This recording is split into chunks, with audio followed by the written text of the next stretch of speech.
Mayad-ayad nga aga, good morning, mayong aga sa aton nga mga suki nga tagpalamati sa aton nga programa kadalagan sang agrikultura sa Kabisayan na Katundan, no.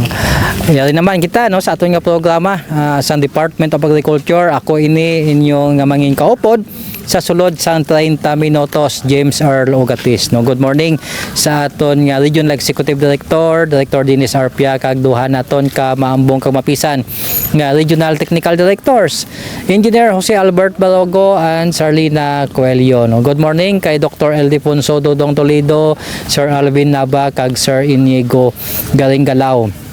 Shout out sa mga netizens naton nga nagaupod via Facebook Live sang sini nga istasyon. Di man kamo nga pungsod na pahamtang subong, kabay nga nasa maayo gid kamo nga kahimtangan, no. Kag sa mga farmers naton nga yala sa tagsan ninyo ka panimalay ayhan, yala gid kamo nagainom sa mainit-init nga kape, nagaaso-aso nga kape, taho o kon tsokolate. Samtang nagaupod sa aton nga programa kadalagan sang agrikultura, kag sa mga vendors naton sa mga merkado pampubliko, sa inyo nga pagladlad, no, pag-display sa inyo nga mga balaligya, padayon lang sa pag-upod sa aton nga programa, no. Shout out sa mga farmer enrollees naton diri sa Barangay Naga, Pututan, Iloilo, sa Barangay Paho, kag Barangay Tumkon, Ilawod, kag Barangay Rombang, no. Siling ko gid Sir Gilbert, no, nga malipaton ako. Dali ko lang malipatan, no, kung hindi ako pag-i-remind, no. So subong nga aga, no, kaupod pagyapon naton ang aton municipal agriculturist, no, gwapohon nga municipal agriculturist sa Banwasang Pututan, Iloilo. Sir Gilbert, imo nga pagpanamyaw sa aton nga mga viewers, no, subong aga. Okay, Sir James, good morning, no. Salamat gid, no. So sa aton nga mga viewers tulad, una gid ginatamyaw naton ang aton nga municipal mayor, no, si Honorable Rafael Enrique Lazaro, sa amon nga vice mayor si Honorable Tomas Piña Florida, kag sa tanan nga mga SB sa Banwasang Pututan, especially na gid sa committee chairman sa agriculture si Honorable Lito Ilisan. Sa tanan nga manguma sa Pututan, mayadayad nga aga. Yes, shout out man kay Sir Rodel Falcon, no, aton nga hybrid rice grower, no, diri sa Banwasang Pututan, no. Kay Ma'am Lia Paduhinog Diala, Ma'am Leandra Villa Carlos, Ma'am Erna Reyes, no. Good morning gid sa inyo. Kahang nagligad Sir Gilbert, no, nga episode naton we have been discussing sang aton nga nutrient management, no. So gamay lang kita nga recap anay sir before kita magtusid, no, sa aton nga bago nga topiko sa bungaga. Okay, no. So ginambala na to nagligad Sir James, no, ka ano ka importante bala, no, ang eksaktong paggamit sang abono o nutrient nga kinahanglan sa aton tanom, no. So una i-consider gid natin ang tawag nga elemento nga kinahanglanan dapat ma-identify gid natin ran.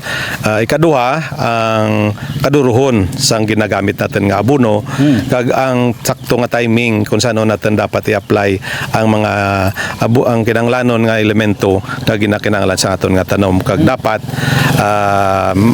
tawag nga timing, ang edad sa aton nga paray, kay kun mag-apply lang kita kun kaysa way nasa sakto nga edad, so kanugon sa aton gina-apply nga mga nutrients sa aton nga tanom. So hindi natin ran pagkalipatan nga mga bersihan, Sir James. So thank you again.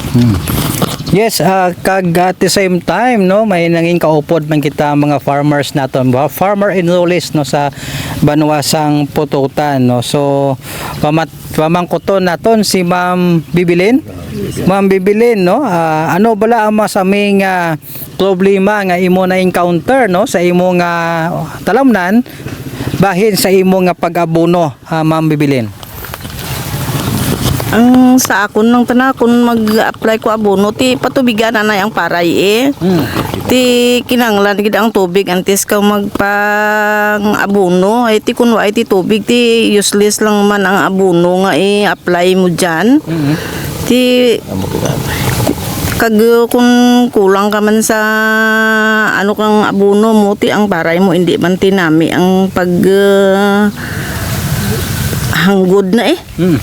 Kinanglan insakto man ang pagtao mo kang pagkaon ka na eh para nga tawaan naman ikaw timiyad nga pagtindog man eh. Pagmiyad man nga bunga. Yes, na-mention mo man last nga episode, Ma'am Bibilin, no, nga nagapatanom gid ikaw, no, sang imo nga talawnan, no? Ano ang bintaha nga sang pagpatanom, Ma'am Bibilin?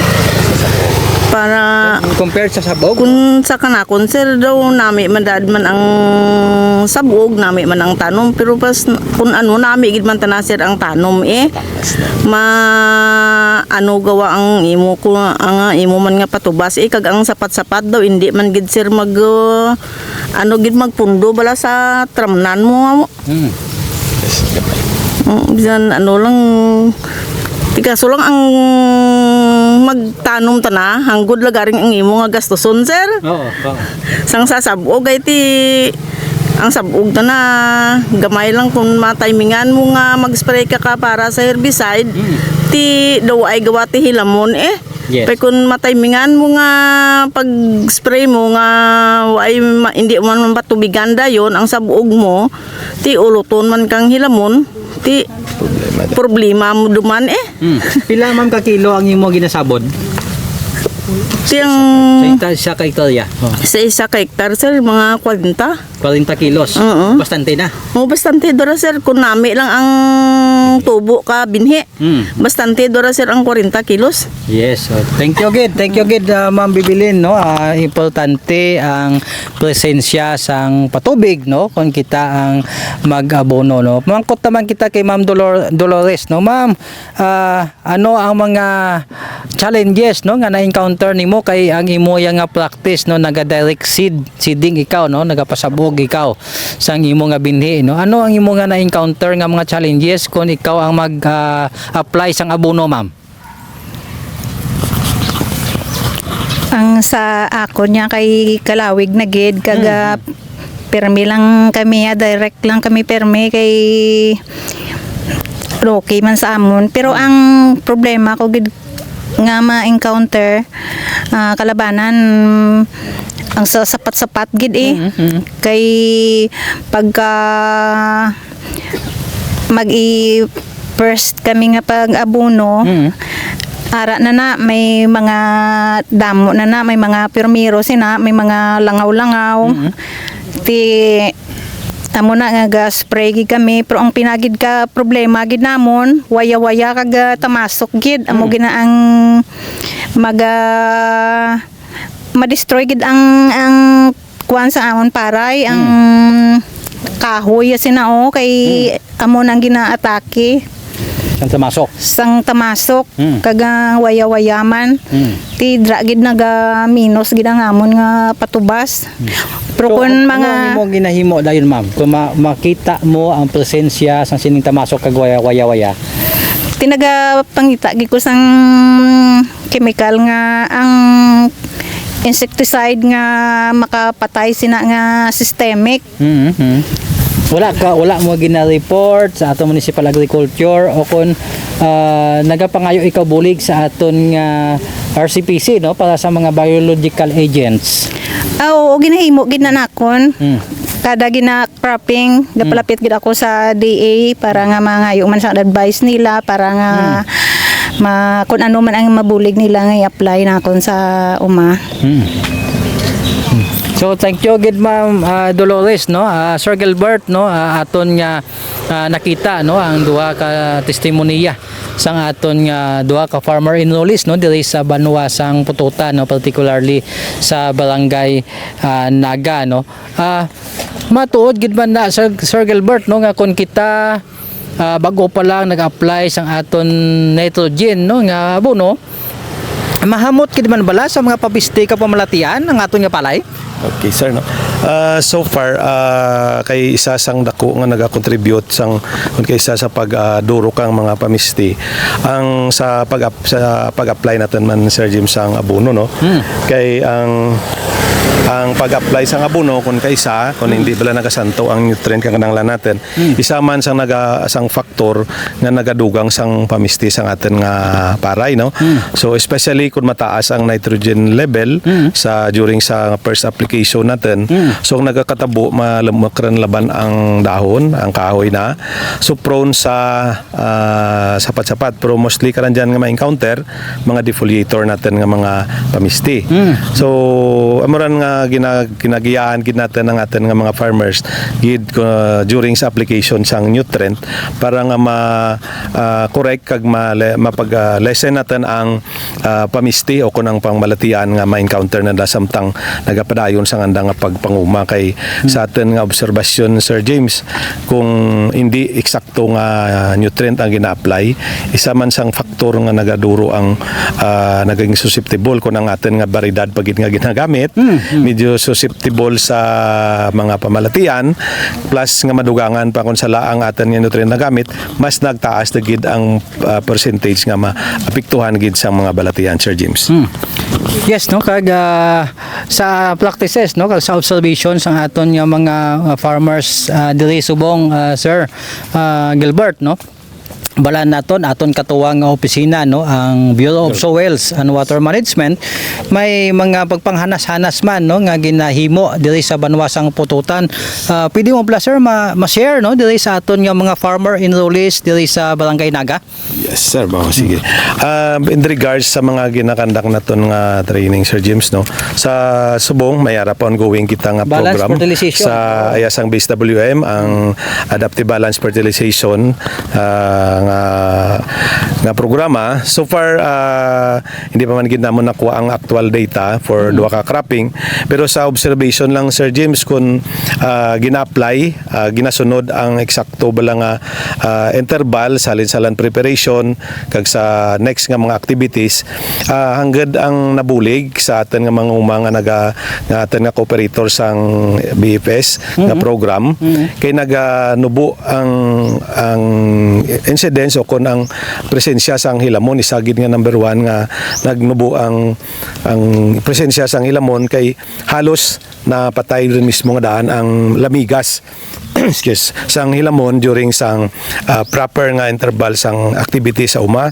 Ikaduha nga ang aton nga mga manguma medyo less man ang gamit sang chemical kay ang paray medyo hindi sa bla susceptible kay manubo ang ginagamit nga in synthetic fertilizer kay ginagamit gid o kung gina-utilize ang mga compost ginagamitan sang organic fertilizer so naganami pagid ang structure kang lupa no so ang tubo kang paray naganami so ay sang incidence nga na-observe kita for duha ka cropping nga naglodging o kung naghapay during sang padayon nga program nga gina-implement dira sa Barangay Dawis no so mas dami pagid ni siya kung ma-presentar pagid naton ang data nga results ini nga program kay personally ako na nagkaka-interest kay mabala naton gid kung sa gina-apply natin nga abono pila ka porsyento ang ginagamit kisang atin nga tanom kay ginabulan gid ka sample anti si implement bulan ka soil sample ang area then kuhaan sang sample after naman ma-harvest so ma-compute gid kung pila ka percent sang nutrient nga gina-apply ang ginagamit sang aton tanom para isa sang barasihan naman natin giya sa pototan kung maghatag kita rekomendasyon sa aton nga manguma nga para hindi masayang bala ang gasto. So sa diri nga program sang balance fertilization so magamit gid natin dapat ang ari sa atin sang palibot nga mga nagakadunot natin nga mga compost example o kon ang organic fertilizer no so i-utilize gid natin para mabalik gid sa lupa natin Sir James. Yes, amoy na ka importante may target yield kita per module Sir Gilbert no sa sining balance fertilization strategy naton. Shout out gali sa partner naton nalin sa Seedworks kay Sir Archie Valdez no. Good morning gid no sa tanan naton nga mga hybrid rice growers no diri sa probinsya sang Iloilo no kag sa nagapamati sa aton subong no sa aton nga programa kadalagan sang agrikultura sa Kabisayan na Katundan no. Yes, Sir Gilbert no masunod naton nga pamangkot no pila ka porsyento no ang mga farmers naton nga nagagamit sang hybrid seeds dili sa Banwas Pututan compared sa inbreed seeds? Sir James, no? So far diri sa bunga cropping season, ang aton nga mga farmers diri, so far mga almost 50% ang nakatanom sang hybrid, mga equivalent sa mga 3,000 hectares. Pero ang aton nga iban nga mga farmers inbreed, pero majority sini diri mga certified seedsman sa aton nga programan, sa aton nga RCEP program. So halos mga quality seeds ang aton subong nga nagamit diri sa Pututan, almost 90% kid Sir James, no? Quality seeds, hybrid kag inbreed, Sir James. Yes, gapasalamat kami no kay ang adoption sang hybrid nga binhi marami no diri sa Banwas Pututan kag isa gid ning Banwa no nga area nga ginasaligan sang aton nga probinsya no when it comes to rice production no. So we hope no nga more pagid nga mga farmers naton ang ma-encourage naton nga magtanom sang hybrid nga rice nga binhi no sa masunod naton nga mga cropping season no. Sir Gilbert no, ano bala ang importansya no nga hibaluon naton ang mga pagmanihal no kung pagmanage sang peste sa aton nga talamnan? So, okay, no? So, kinahanglan gid naton maintindihan ang mga nagakabuhi sa aton nga umano. Kay dapat hindi lang basta kita nga mag-spray. So, kinahanglan makitaan, ma-identify man natin ano bala mga present nga mga sapat-sapat. Kay hindi tanan nga sapat-sapat sa aton nga makahatag sang halit o kung makaperwisyo sa aton nga tanam, no? Duro man sang mga abyan natin nga mga sapat-sapat o kung insekto nga ara sa aton palibot. So, kinahanglan ma-identify gid natin. So amo gid ka importante nga sa atin ng mga manguma dapat ikilalahan gid natin anay kay duro ang makabulig, no. So kung na-identify ra natin kag mabalaan natin ang porsyento kung ano kaduro ran ang nagabulig ka natin, so dira makampanti kita nga bisan hindi ka mo mag-spray bala sang mga synthetic nga mga chemical, malikawan ang halit sa atin nga pagpanguma. Pero kung ginabase lang natin nga kung maka-apply din kita kung anong ginadugang natin, automatic ma-spray o kung gina-practice ang calendar spraying, boda mas prone pagid kita, especially talad nga cropping. Kay ang binulan o kung ang chimpo subong daw nagpabor o kung daw ginatawag na chimpo talad kuno ron na nakawaya-wayar man nga binulan. So kung prone kita kung no permi kita naga-practice ang spraying early pa, kamugid ang daw halos aratikihan kang mga waya-wayagid kay way kita sang mga abyan nga mga sapat-sapat nga nagakaon kang mga itlog nanda kang karan kang waya-waya. So hindi advisable nga pag gusto lang nga ma-spray lang kita bisan way kita sang nakitaan nga mga major nga problema gid sa atin nga taramnan. So duro sang mga abyan natin nga diyan presensya sa atin nga uma, so i-utilize natin. Sang ano, so sa mga subong mga damang no, subong tulad pagid nga daano ang damang dapat way gid hindi gidahan natin dakpan ang damang kay hindi lang diya sa uma natin pati man sa lamok kay dinggit talad Sir James nagduro man no. So daad hindi gid natin ran kay ang gid yang mabulig ka natin, hindi lang sa atin nga panguma pati man sa health natin sa talad nga simpo. So makabulig daya pag paganahagan kang populasyon sang peste, duro nga mga sapat-sapat padran nga mga tumbak-tumbak natin sa tudtod lado gamay lang kay tenged sang sobra nga gamit kang chemical. So gamay lang nga area makita mo may mga presensya sang tumbak-tumbak nga mabakas mga dadran kang waya-waya no. So pero i-try natin pagid nga bruligan nga ma-prevent ang pagkadura sa atin nga mga natural bala nga enemies no para mabulig sa atin. Then sa atin pagid Sir James mga umuma kay mayara man kita dira sa RCPC o kung sa Regional Crop Protection Center. So par diri sa Pututan duro ron ang mga naga-adapt sini nga mga pamaagi no. Nag-apply sang trichogramma, mayara kita mga area ron talad nga gina-applyan kay nagligad nga mga croppings, mayara kita nakitaan nga mga armyworm o kung mga black bug ang ginagamit nga may biological control Sir James. So hangga't gidya ang mabuli ka natin kay daw sustainable ang result na no? So sa atin nga mga umuma ara lang available sa Regional Crop Protection Center libre why daya simple lang gid kag ang ginakuha natin ang kinahanglan nga makapangayo dito or maka-coordinate man sa office kami ara kita nga ginapangayo man sa RCPC nga mga ano tawag ni sa ang blueberry kag ang ano isa gani tatawag nga ini nang sa punggos magyapon nga gina-culture nga nakita natin effective gid sanda sa especially sa black bag kag sa armyworm nga gina-apply natin nga metarhizium no. So personally na observe ko gid ran nga kanami kay nga mas sustain o kun kalawig do pila ka years din man kag nakakita kita diri sang presensya sang black bag sa putotan daw kanami kay nga na-sustain na ang epekto na. So why kita nag-dependensya na sa chemical. So sa atin nga mga biological control, sustainable katamaan ang epekto na. So gina-encourage kita natin diri ang mga manguma. So kabay pagid na mapaduro pa natin ang production kada ang mga biological control. So diri sa putotan kabay pa ma-approve man namon to kay Sir James nagaplano kami diri ma-put up sang laboratory para sa biological control. Kay daw ang atin nga manguma diri na daw kumbinsido ron sang resulta bisan na diri sa putotan sir. Importante gid ni Sir Gilbert no kay as gina-emphasize naton palmi no ang pag-spray naton sa aton talamnan paggamit sang pestisidyo bilang last recourse lang ni Sir Gilbert no unahon gid naton anay pangita no ang mga natural nga pamaagi no mga biological agents no nga i-apply naton.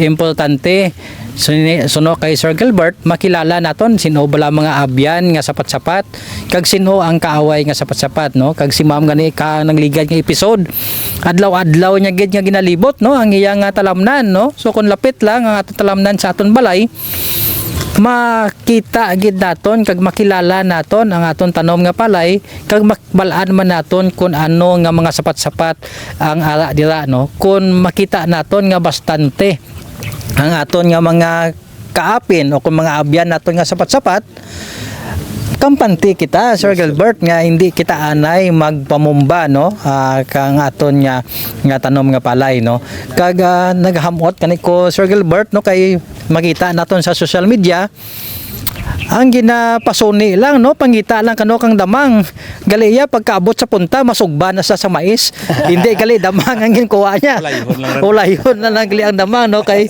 pagabot to sa unahan no busog na siya may sinugba na siya nga mais no hindi nila na mahimo sa aton tanom nga palay no pero dako ang benepisyo nga mahatag sang damang no labi na gid sa aton ecosystem kung hindi naton pagdakpon no kag pamatyon no so upod kita sa aton kampanya sa pag-preserve no sang aton nga mga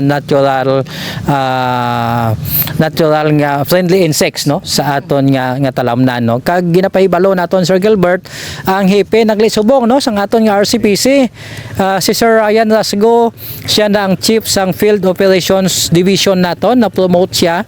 So ang OIC subok no si Ma'am Cherry Tyson no ang aton nga hepe sa Regional Crop Protection Center no. So tanan ninyo nga mga request for biological agents atensyon na no address ka Regional Executive Director Dennis Arpia atensyon no kay Ma'am Cherry Tyson no ang OIC sang Regional Crop Protection Center. Remember no libre ang aton nga mga biological agents no nga ginapangatag sang aton para sa aton nga mga farmers no kag aside from that Sir Gilbert may ala pa bala kita last aton nga pamangkot no may ala pa bala kita farmers nga naga-practice ang IPM. Super no mayara gyapon Sir James kay ginakilala ng daang tanan nga pamaagi so dapat hindi lang magdependent sa chemical no so may mga cultural practices so amora na sa mga dapat ginalimpyo sa aton mga uma na maintain nga limpyo ang palibot sang uma no kinahon na isa sa mga ginakuan daya sang IPM no so nagagamit man sang biological control at the same time sa kalabanan na bidiri sa aton na subong amuran ang IPM approach no gina-integrate da tanan-tanan nga mga pamaagi so amuran ang sa chemical pangkatapusan lang gidran kun daw grabe gi kalala ang sitwasyon so sa aton diri amuran non-chemical gid ang aton nga gina-apply then kilalahon ang mga abyan naton nga mga insekto kag mag-apply sang mga biological control nga pwede natin gamitin nga available sa aton nga Regional Crop Protection Center so damo gini gina-apply nila Sir James. So far ang damo diri ang mga before no sa promote sila sang IPM, Integrated Pest Management. So duro diri nga mga farmers sa Pututan ang naka-eskwela. So halos daw aware sila kung anong mga dapat nang himuon. So duro gyapon Sir James ang naga-practice. Thank you gid Sir Gilbert no sa tinion no nga ginatag mo sa aton nga programa subong nga aga no. Shout out sa tanan naton nga mga farmers nga nagapamati sa iban nga mga kabanwahanan no.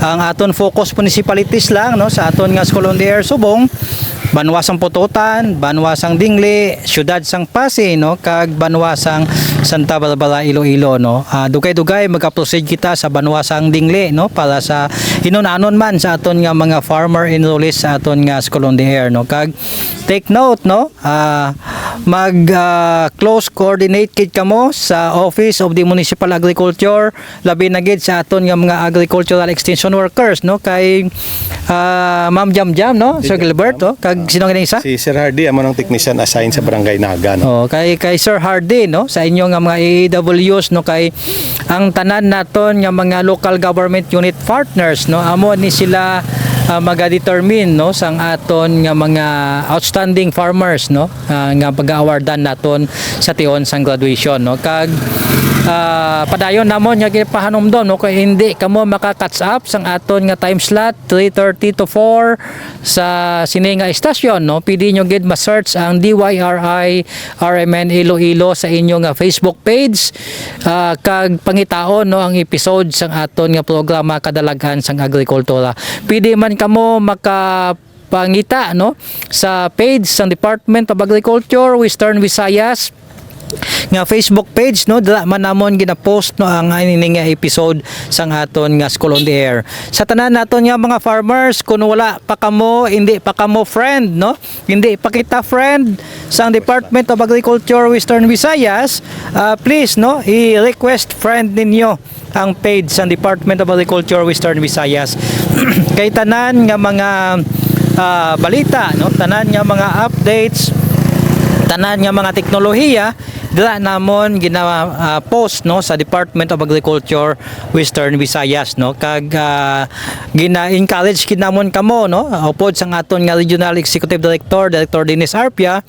nga dapat mangin amigo mag-amigahay kita sang aton nga page no Department of Agriculture Western Visayas. So Sir Gilbert imo nga mensahe sa subong nga aga sa aton nga mga viewers. Okay, no? So sa liwat, salamat gid sa Chimpo sa aton nga mga viewers sa amon sa diri sa Pututan no, sa mga technician IW namon sa bilog sa Pututan, sa assign gid diri sa may Naga no si Sir Hardy, si Day Jamjam ang aton nga rice coordinator.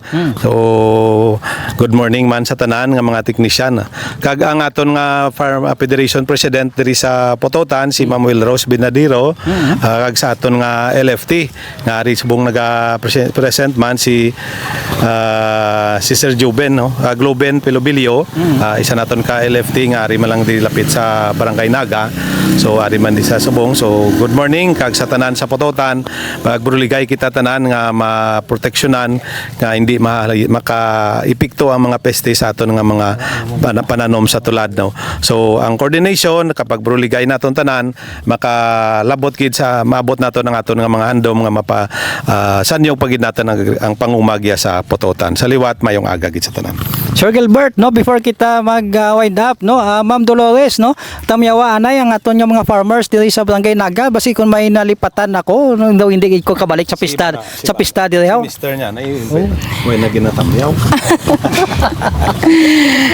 Sa liwat gali no salamat gid sa nga subong adlaw nga pagbisita ninyo sa amon dire kaga diri sa amon man sa Barangay Naga ang sa liwat si Barangay Captain Romeo Bolivar, si ang akon gali nga sweetheart si Rene Foral. Good morning kag sa tanan nga mga kagawad kag si Iyay Consoling Ebro nga very old gini sa tawag nga panguma ari man dire kag ang Presidente sa asosasyon. Ang president si Mrs.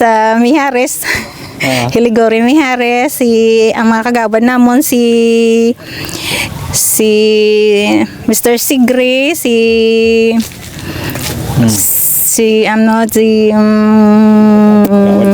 mga kagawad nga mga tanan sila nga